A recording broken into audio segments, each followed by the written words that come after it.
Hi friends, இன்றைக்கி வந்து வீடியோவில் என்ன பார்க்க போகிறோன்னா வண்டிக்கு ஆயில் மாற்ற போகிறோம். அதை தான் இந்த வீடியோவில் பார்க்குறோம். வாங்க பார்க்கலாம். இப்போ நம்ம என்ன பண்ண போகிறோன்னா, ஃபஸ்ட்டு ஆயில் டேங்கில் உள்ள ஆயில் வெளியாகிறதுக்குள்ளே அந்த நெட்டை கழட்டிட்டு ஒரு யானத்தை வச்சு அல்லது ஒரு வாளியை வச்சு அந்த ஆயிலை பிடிச்சி எடுத்துக்கணும். வேஸ்ட் ஆயில் எடுத்தால் நம்ம எதுக்காக யூஸ் ஆகும் நம்மளுக்கு. அதாவது 100 days பெயிண்ட் அடிச்சுட்டு ஆயில் எடுக்கிறதுக்கு அதுக்கு எல்லாத்துக்கும் யூஸ் ஆகும். அடுத்ததாக நம்ம என்ன பண்ண போகிறோன்னா, ஆயில் டேங்கில் உள்ள ஆயிலை ஃபுல்லாக க்ளீன் பண்ணுறதுக்கு டீசலை கொஞ்சோண்டு ஊற்றி வண்டியை ஸ்டார்ட் பண்ணி விட்டால் வண்டியில் உள்ள ஆயிலு, அந்த டேங்கில் உள்ள ஆயில் எல்லாம் வெளியாகிடும். அதுக்காக இப்போ டீசல் ஊற்றி வண்டியை ஸ்டார்ட் பண்ணி விட போகிறோம். அதுக்காக இப்போ இந்த டீசல் ஊற்றுறது.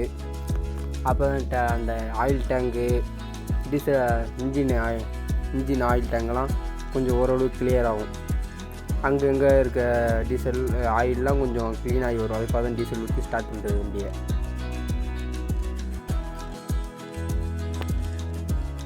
இப்போ கொஞ்சம் நேரம் சேர்ந்து வண்டியை ஸ்டார்ட் பண்ணுவோம்.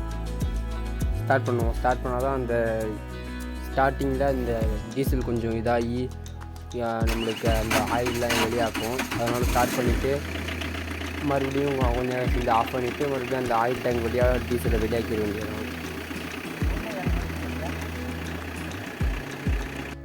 அடுத்தபடி என்ன பண்ணணும்னா, நம்ம ஆயில் ஃபில்ட்ரு, டீசல் ஃபில்ட்ருலாம் மாற்றணும். அதுக்காக இப்போ நம்ம வந்து டீசல் ஃபில்ட்ரை கழட்டிகிட்டு இருக்கோம். அது மேலே வந்து ஒரு நெட்டு மாரி இருக்கும். அந்த நெட்டை லூஸ் பண்ணிவிட்டு ஆயில் ஃபில்டரை கழட்ட வேண்டியதான்.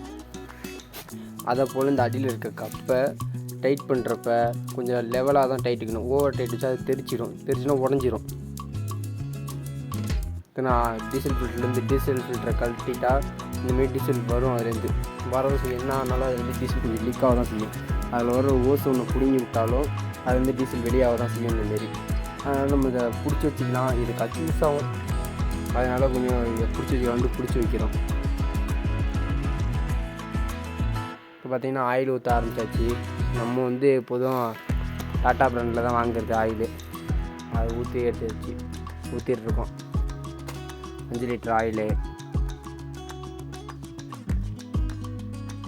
இன்ஜின் ஆயில் பொறுத்தவரையும் ஒரே பிராண்டு தாங்க யூஸ் பண்ணுவோம். சர்வோ அப்படின்னா கேஸ்ட்ரோல் அந்தமாரி ஒரே பிராண்டை தான் யூஸ் பண்ணுவோம். மாற்றி யூஸ் பண்ணக்கூடாது. கேஸ்ட்ரோல் ஊற்றிட்டு மறுபடியும் சர்வோ ஊற்றிட்டு அந்தமாரி யூஸ் பண்ணக்கூடாது. ஏதாவது ஒரே பிராண்டு அந்தமாரி யூஸ் பண்ணால் தான் நம்மளுக்கும் நல்லாயிருக்கும், இன்ஜினுக்கும் நல்லது. அதுக்காக தான் ஒரே பிராண்டு யூஸ் பண்ணுறது.